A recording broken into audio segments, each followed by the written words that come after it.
जय हिंद। हमारे चैनल पर आपका स्वागत है।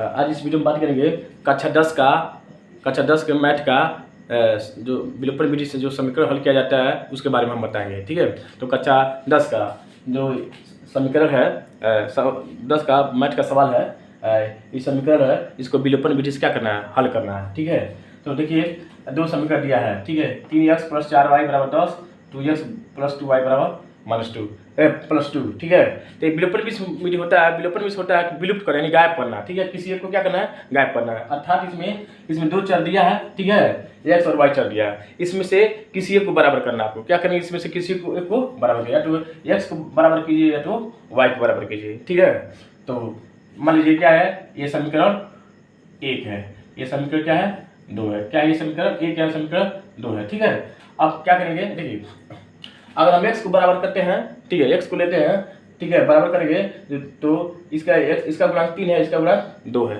ठीक है, तो इस दोनों को आपस में बराबर करेंगे। जो ये 3x है, जो इसका x गुणांक 3 है। ठीक है, यह समीकरण समीकरण 2 में पूरे से गुणा करेगा, और समीकरण 2 का जो x का गुणांक 2 है वो समीकरण 1 में क्या है, पूरे से गुणा करेगा।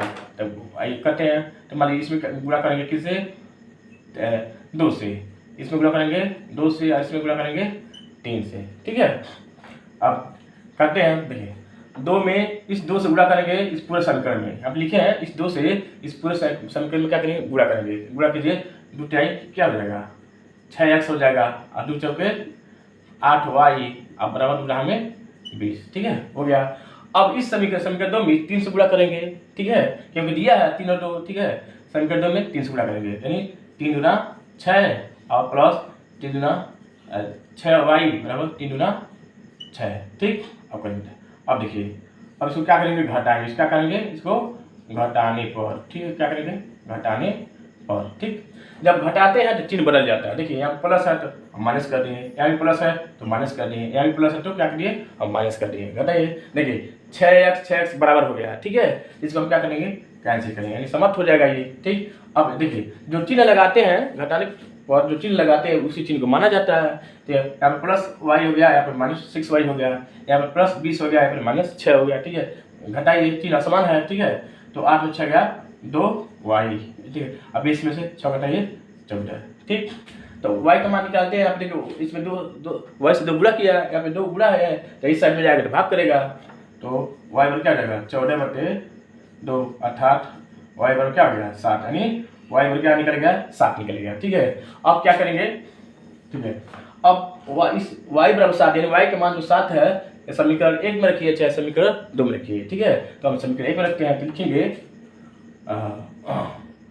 y बराबर 7 समीकरण 1 में क्या है, रखने पर। ठीक है, समीकरण 1 क्या लिखिए, 3x + 4y = 10। ठीक है, तो 3x तब लिखेंगे ही। ठीक है, प्लस देखिए 4, अब y बराबर 7 है तो y क्या करेंगे, 7 लिख के गुणा कर देंगे।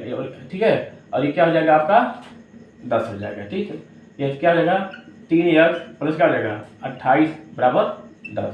ठीक, अब क्या कीजिए, अब जो हम कहते हैं जो अक्षर है, चर को एक जगह कीजिए, अक्षर को एक जगह कर लीजिए। ठीक है, यानी अक्षर वाले को एक साथ कीजिए और अंक वाले को एक साथ कर लीजिए। ठीक है, तो क्या हो जाएगा, 3x = 10, इधर ये प्लस 28 है, बराबर साइड में जाएगा तो क्या हो जाएगा, -28 हो जाएगा।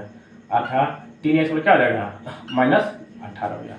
ठीक, अब x का मान निकालना है, यहाँ पे गुणा इधर आएगा भाग करेगा, तो क्या हो जाएगा, 3 18 कितना हो जाएगा, कटेगा कितना हो जाएगा, -6।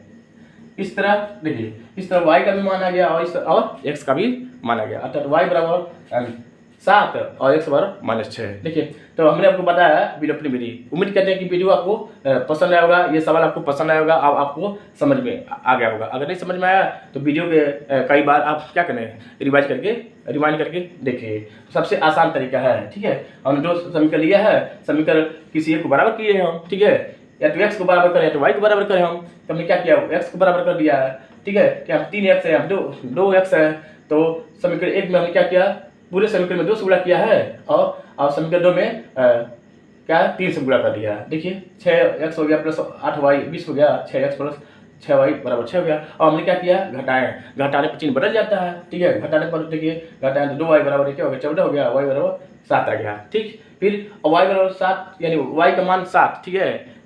हम किसी एक समीकरण में रखेंगे तो हमने समीकरण 1 में रख दिया है, ठीक है। देखिए तो 3x हो जाएगा प्लस 4, अब y की जगह 7 लिख दिए, 10 बराबर 10 है ही आपके समीकरण में, तो 3x बराबर 28 बराबर 10। अब पक्षांतर किए हैं तो 3x बराबर क्या हो जाएगा, -18, और x का मान निकालना है तो -6 आ गया। तो इस तरह आपको ये विलोपन विधि लगाना है। कक्षा 10 के मैथ में समीकरण हल करने के लिए आता है कि विलोपन विधि आप विधि से आप सवाल को हल कीजिए। परीक्षा में 4 नंबर का आता है, तो एक बार देख लीजिए, आपको ध्यान से देख लीजिए कि सवाल कैसे लगाया है, और उम्मीद करते हैं कि आपको सवाल समझ में आ गया होगा। अगर आप हमारे चैनल पर नए हैं तो चैनल को सब्सक्राइब कर लीजिए। तब तक के लिए धन्यवाद।